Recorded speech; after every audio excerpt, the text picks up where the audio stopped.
Hey Point Loma, my name is Leo Krolchek and I'm one of your hosts for this semester's edition of Studio 2043. Studio 2043 is the final project of the Spring 2023 Intro to TV and Film Production class at Point Loma Nazarene University. Throughout this semester, our class has put in countless hours of hard work creating short films and documentaries. This edition of Studio 2043 will showcase 5 creative and original group projects. You'll get to hear from one crew member from each group who will tell their story about their journey from the initial cut to the final cut. To start off the show, we're bringing in our first guest, Trevor Gould. Trevor is the lead actor and producer of You Are the Reason, a short film about a boy's emotional journey to self-discovery. So Trevor, could you tell me a little bit about the theme that you and your team were trying to convey with the storytelling of this film? Yeah, so when we were going into the film, we were just trying to think of something family-oriented and something kind of heartwarming. So there was a whole theme of fatherhood going on, and we really believed in like everything happens for a reason, hence the title, You Are the Reason. Yeah, I think you guys did an excellent job of portraying that theme. When I was watching the film, there was one scene that really stood out to me, and that was the scene where Jack opens the letter and it changes his life. Right. What was the importance of filming this scene for you guys? Yeah, so that was a big scene to go kind of from like a serious note into more of like a happy note, when Jack like kind of smiled when he was reading the letter at the cemetery, and it was a big turning point to really know how big of an impact his father was in his life and helped him carry on through the rest of his life with baseball. Thanks for giving us some insight on that one. Now we're going to watch You Are the Reason. Let's roll it.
Dear Jack, if you're getting this letter, it means that you have 2 years left of high school.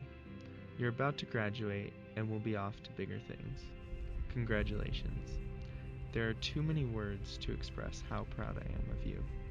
Your passion for baseball is something that we have bonded over ever since you were young, and I cannot think of anything better that I get to share with you. You are the reason that I get to be a dad, the reason I can feel proud of what I do. Your life is so meaningful and the best thing that has ever happened to me, and I want you to know that no matter what you end up doing with your life, I will always be proud of you. I will always be here, cheering you on from the sidelines. This ring signifies my never-ending love I have for you. I love you so much. I'll see you at the World Series. Dad.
Back, that was You Are the Reason. Up next, we have Isabel Cheeseman, the director of Breaking the Mold, a documentary that centers around the different fashion statements that circulate on PLNU's campus. Isabel, can you tell us what was the inspiration behind making this film? Yeah, I was just inspired by like the style of Point Loma and kind of how here everyone tends to dress the same. So I really was inspired to interview someone who really didn't fit the stereotype of Point Loma style and branched out a little bit more, and I wanted to kind of follow her journey through that. Yeah, I think you guys did an excellent job of providing a window into the fashion sense at Point Loma. And another question I had for you was there anything that hit particularly close to home when watching the interview? Yeah, for sure.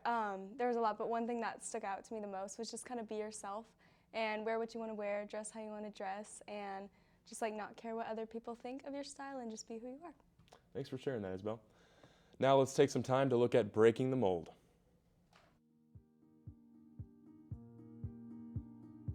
With every new environment, expectations are bound to be set in place. It seems like getting to college is no exception. Majors, interests, and friends are all things expected to put you in a box. Most importantly, fashion, something that a lot of people struggle with, can allow you to stand out from the crowd whether you may want to or not. With this in mind, we spoke to Sammy Amezcua, a former model and graphic design major who describes her own personal style. My name is Sammy Amezcua. I'm from Carlsbad, California, and I'm a junior transfer. My personal style is probably like very eclectic. I tend to like more vintage stuff, so I get a lot of inspiration from old magazines and like maybe like models from the past. So it's kind of, I try to combine different styles together. I would say my 3 staple pieces are probably, honestly, this denim vest. I love this thing. It's so versatile. I've worn it so many different ways. Always a good pair of jeans. I love jeans. I love denim in general. Honestly, jewelry.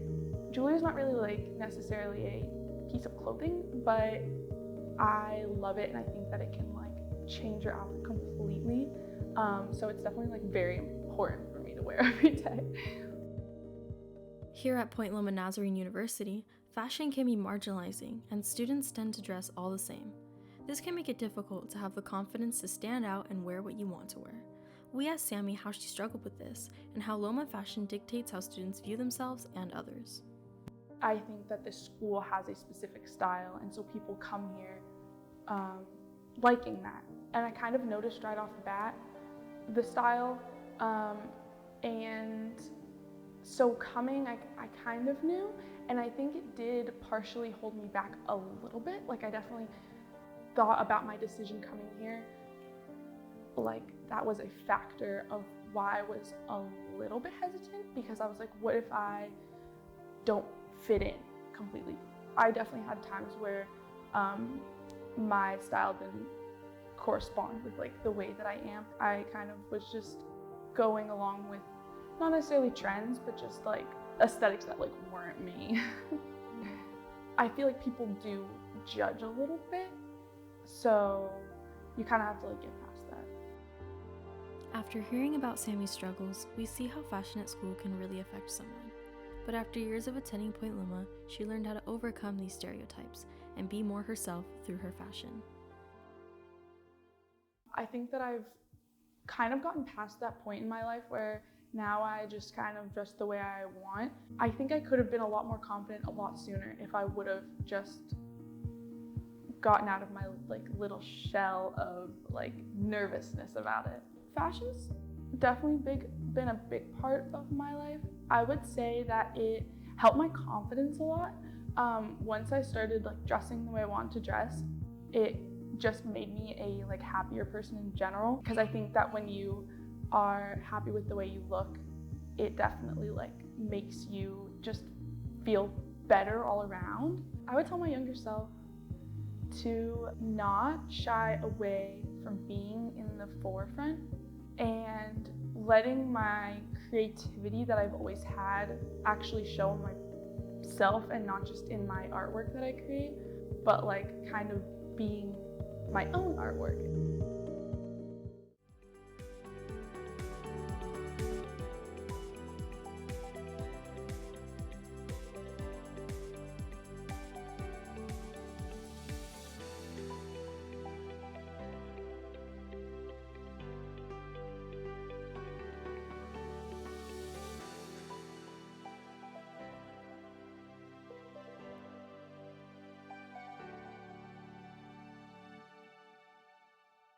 So whether it be paperboy hats, overalls, or Birkenstocks, the importance of embracing your individuality still remains a tale as old as time.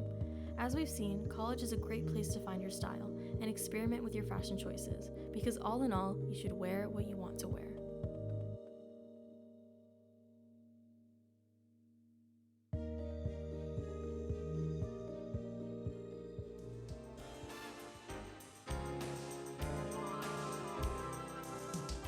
And that was Breaking the Mold, a documentary about how fashion can define anyone's character. My name is Alondra Kazoo, and I am your second host for this edition of Studio 2043. Let's get back to interviewing these talented students. Our next guest is Anna Locker. She's the interviewer in Born to Serve, a documentary about PLNU student-led homeless ministries. So Anna, how did this idea for your project come to be? Yeah, so it was actually our director Megan's idea to do a documentary on homeless ministries, but the idea changed over time.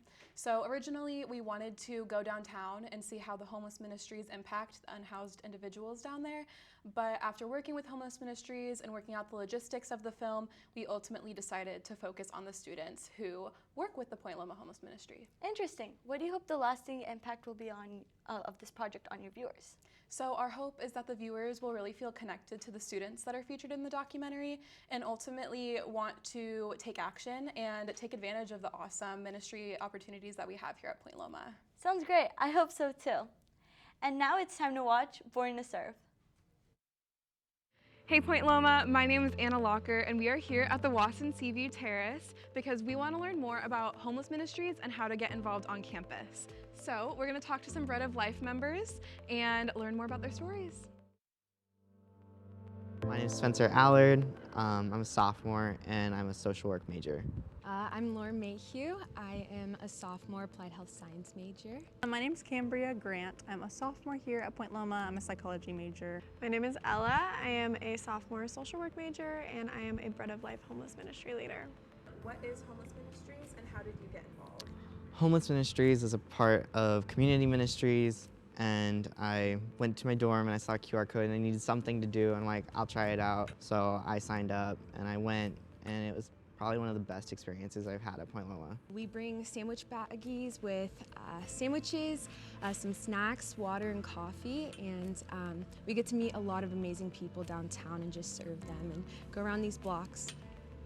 Why do you continue participating in the ministry? I've made so many of my dearest friends from this ministry. I also have made some really dear friends downtown, so I have people that I know well, that I have relationships with who are on the street.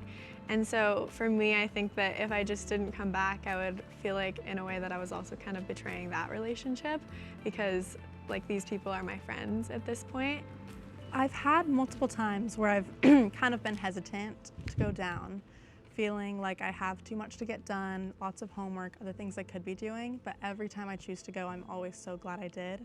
There's never a time I've come back thinking I should have done something else with my time. What has been the most impactful thing that's happened or story that you've experienced while in the ministry? I've had a lot of really crazy stories.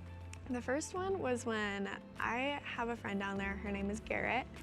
And so one week I came and I saw Garrett and I came up to her tent and I was like, Garrett, how are you? And that actually happened to be the week that I had found out some news. A friend of mine had passed away and she was just like, can I pray for you? Can I pray for him? And I was just like, of course you can pray for him. And so we just had this beautiful moment where I was like sitting there on the ground with her outside of her tent and like we were just holding hands and she was praying for my friend and his family and his spirit. I think in moments like that, when like I'm sitting there and she's praying for me, I'm just reminded of how human we all are, just of everyone's humanity and just the connections, the beautiful connections that we can have with these people. And so that was just like such an impactful moment for me. The most impactful thing was we met this young couple and they were about our age, and it was really just like super like eye-opening to see someone just my age on the streets and how they were like, thank you so much for doing this, because like if you hadn't come out we wouldn't have been able to eat this week. And I'm just like, to me it's just an activity to go do, but I don't see it that way. But now that I go, I'm like, I need to make sure I do this. I need to make sure, because like hearing that story and how like they got like kicked out of their house and they had like nothing and they're just like building their way back up, and how our going to see them makes their day is just such an inspiration to just like do better and be better. I just would love to point out that there are so many like small victories that we get to celebrate with the people living downtown, which is so great to see, and it's so cool to kind of see the same people week after week and get to be a part of their stories, but it's also very heartbreaking. It's just like a very real part of the experience. People downtown, it's just very rare for them to feel heard and listened to. So just to be able to provide a listening ear beyond like the actual goods that we're providing is just so huge. I just love them so much, and I think that I want to like share their stories so that people can know that like these are real people, and these people like are just so lovable. So I just love it, and it's just such a bright spot in my week. I brought so much fulfillment from it. What does it look like for somebody that wants to get involved? There is a few steps to this. So there's a sign-up sheet that you do have to fill out for ministries in general. First, you go through that, and then you'll get email messages, and then it'll show up in your inbox every single week, and then there's a link, and then you can just put your name in, and some nights you may get waitlisted, and others you may be able to go out and serve downtown. So we have it on Tuesday, Wednesday, Thursday, Friday nights. I usually go on Tuesday nights.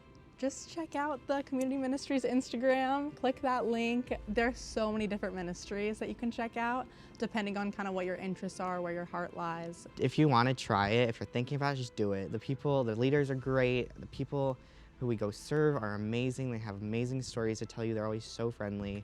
I say just go, and people are so happy to kind of walk through that first experience with you, and it's just a really sweet thing to share with your peers here. Thank you to Bread of Life for going on this journey with us. Now that we have the steps and resources, if you are interested in working with homeless ministries, we highly encourage you to try it out.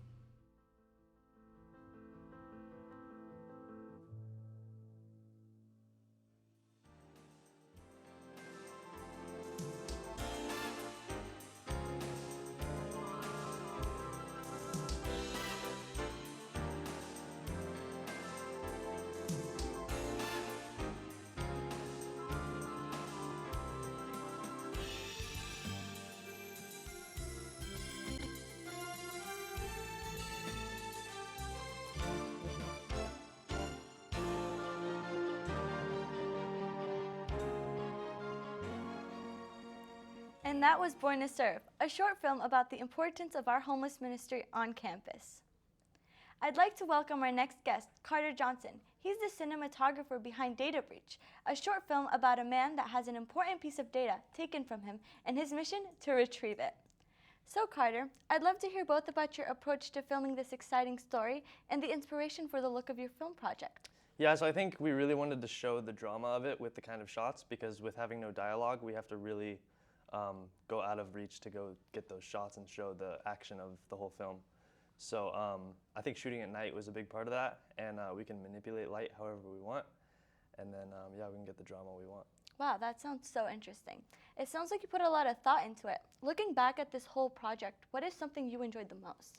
I just think the whole experience is cool. This class is cool. I mean, you don't get a lot of experiences like this, and it's a really cool opportunity to take this class. Thanks for sharing, Carter. And now it's time to take a look at the action film, Data Breach.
That was Data Breach, a short film produced in our COM 2043 class. My name is Maddie Worley, and I am your third host for this edition of Studio 2043. Let's return to interviewing a student who produced our last film on today's show. Our next guest is Emma Wilhite, the editor and audio producer of The Making of Data Breach, a documentary about the making of the previously discussed film Data Breach. So, Emma, can you tell us a little bit about how your group came up with the idea to make a film about another production team's film? Yeah, so it was actually our director, Tony, that came to us with the idea. And I think, what's more fun than making a film about someone making their film? So it was just kind of that whole concept sounded really fun to us, and we took a lot of inspiration from like the interview styles of things like The Bachelor or The Office, and kind of just our love for that made it just a really fun experience, and we hope that kind of translated on screen. Yeah, that's so interesting. And is there anything that you're hoping your viewers can take away from watching this documentary? Yeah, I think at least one thing that I learned was that making a film is very difficult. And I think kudos to the team that we followed, Data Breach, as you just watched their film. It's not easy. It may look pretty easy, but I think we kind of were able to display that time that goes into that and that effort. And I just hope that you're able to get a glimpse of that while also seeing the fun little characters that was this group as they all, found ways to work together. Yeah, that's both informative and encouraging. I hope your viewers will take that as well. Thank you, Emma. Now let's check out the making of Data Breach. I'm Nicole Contreras, and I am the director and producer of Data Breach. I'm Carter Johnson, and I'm kind of behind all the post-editing, camera work, and sound effects. So Data Breach is a film that we basically created around the fact that we wanted to do something action-based at nighttime. It follows our main character who has a very important flash drive that gets stolen out of his backpack. He looks through his bag to see if his thing is there, and it's not. And instead, in its place, he finds a note. That note says, "I have your flash drive, meet me here with this amount of money at this time." And he goes through this long saga of events to try to get it back.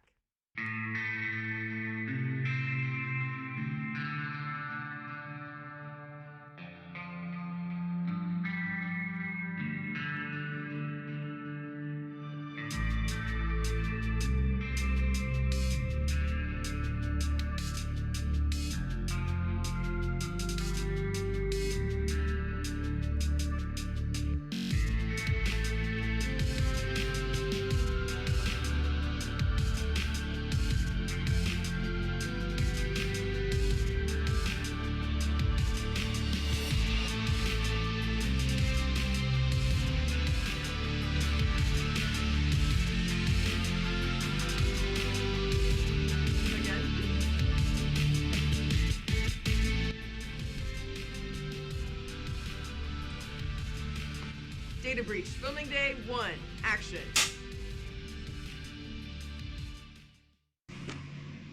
Day 1 of shooting. Let's get it. Is he practicing? What is he doing? He's going for a hot girl walk. My name is Leo Krolchek, and I'm playing the character of Devin Rigby. Yes, Devin Rigby. Devin Rigby. I'm Mr. Rigby. He kind of looks pretty cool, and he's got some basic fighting skills, and he's determined, and he's not just gonna let somebody walk off with his stuff because it's not cool. I've been trying to give myself a character a little bit, just kind of like imagine what it would feel like to be some guy working the day-to-day corporate 9-to-5 job and then have this like crazy experience after. It wasn't until this year that I wanted to pursue acting. And I've been hopping in short films here and there, doing commercials, wherever I can. But it's nice to finally be able to be in like a short action film. It's one of my goals. And yeah, it's a good stepping stone. So that's crazy. How long we've been out here and we got one shot? Maybe one shot. Well, usually the first one takes the longest. Right? Yeah. My name is Drew Bentley, and I'm the antagonist in Data Breach. basically I'm just a thief. The movie, since there's no dialogue, it's kind of up to the viewer to decide who's really the good or bad guy, but I think the way like my outfit is, it's pretty obvious I'm the bad guy. I really like working on like cars and stuff like that, and a big rule of thumb with working on cars is everything's gonna take way longer than you expect. So like if something says like, oh, this is about an hour-and-a-half project, it's actually a 5-hour project, something like that. And filming was really the same way. I found that out my first night. I was telling my wife Trish, she was like, all right, when are you gonna be done? I'm like, oh, this should only take like an hour-and-a-half to get like this done. It's like, nope, we were there till like past midnight. It felt really bad. So well, I got married August 27th of last year, 2022. Yeah, married man. I love it. I'm happy about it. She's studying hard in the library right now while I'm doing this, and then we got to drive home. So, busy night.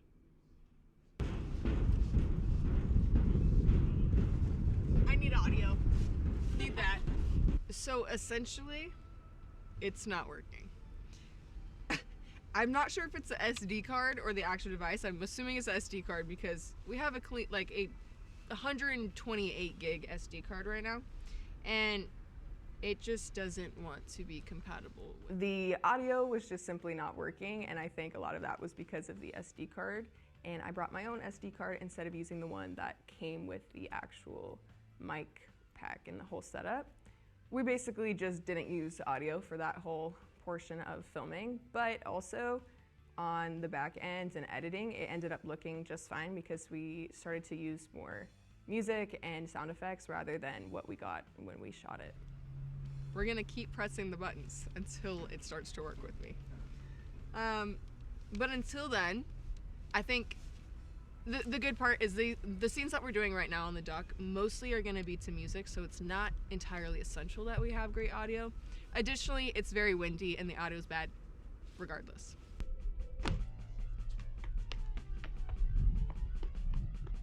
I think I'm gonna have shin splints in the morning because Vans aren't the most cushionable shoe, but it's actually really fun. And to be honest, it really isn't that bad. It was like a much softer landing than I was expecting. But it was fun. I think we're glad we chose to do it.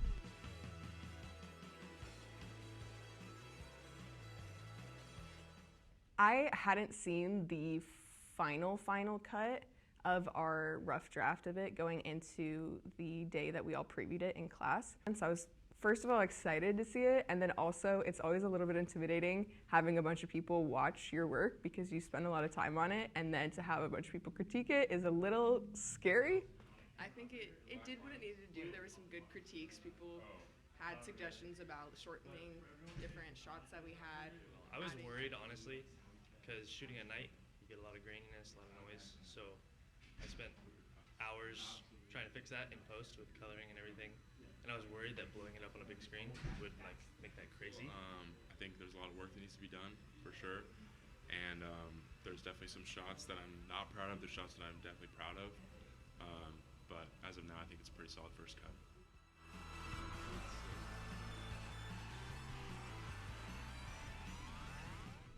So we're about to film the fight scenes of our film.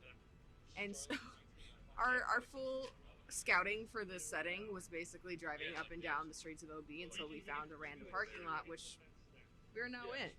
So it's slightly misting out, a little chilly, but I'm excited because we have some really fun scenes. There's a glass bottle. Guys, let me tell you about the glass bottle, okay? So we got one take for this glass bottle, $20 that we paid. It's not Prime, so we had to wait like 2 weeks to get it off of Amazon.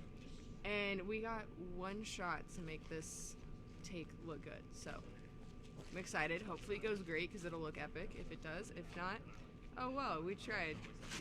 More content for you guys.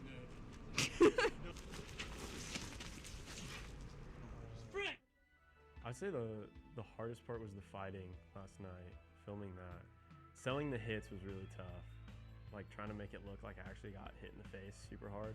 Leo's a big boy too, you know, so I have to like really sell that like I actually got hit by this guy. Like, I feel like we have good fighting chemistry. Right. Yeah. So we're it's dance working partners out there. Yeah, pretty much. It's kind of like a dance when you think about it. There's just a little bit more intensity and anger behind it. Just as romantic though. Yeah.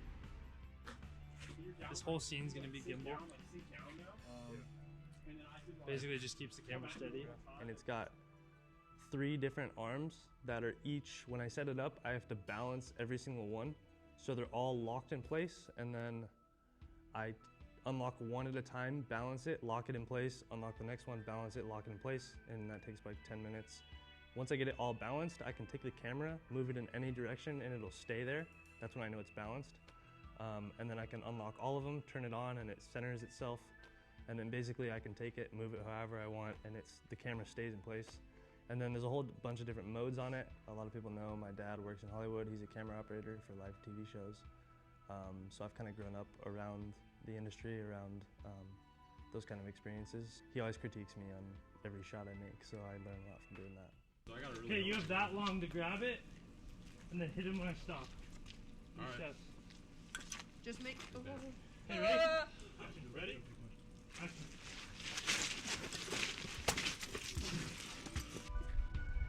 I think that'll do it. That'll do it? The glass doesn't hurt, but he got like a bit of his hand in there. I got my cheek, I was like, oh. Oh, is it edible? No. Oh. No. Definitely plastic.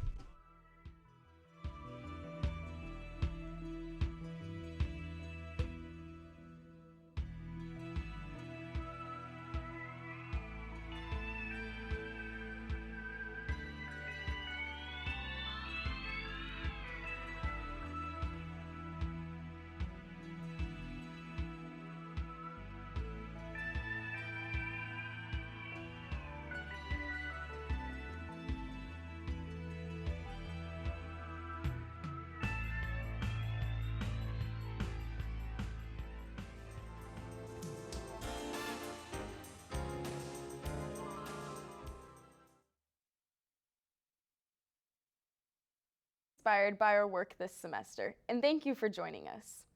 If you're interested in making films like this, contact our instructors, Dr. James Wicks or Professor Rick Monkauskas. See how you can get involved in learning about TV and film production and practicing the art of visually telling a story. We hope to see your short film on the next edition of Studio 2043. We out.